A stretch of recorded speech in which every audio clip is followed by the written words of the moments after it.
If you've been fighting depression, stop. I want you to listen to this story.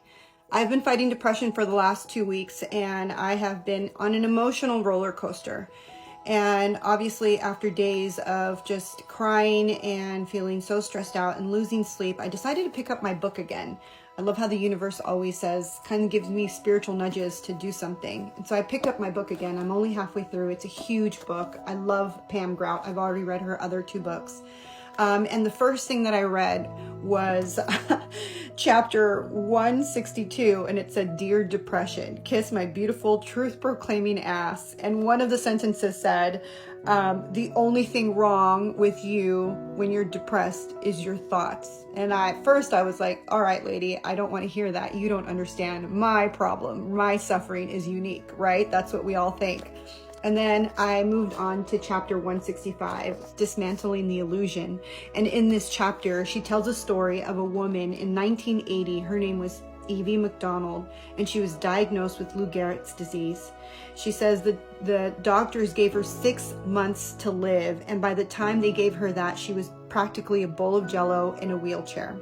After a couple of days of asking God, why me, and crying and being sorrowful and sad, she decided to fall in love with herself. She's like, if I only have a couple more months to live, I might as well fall in love with myself.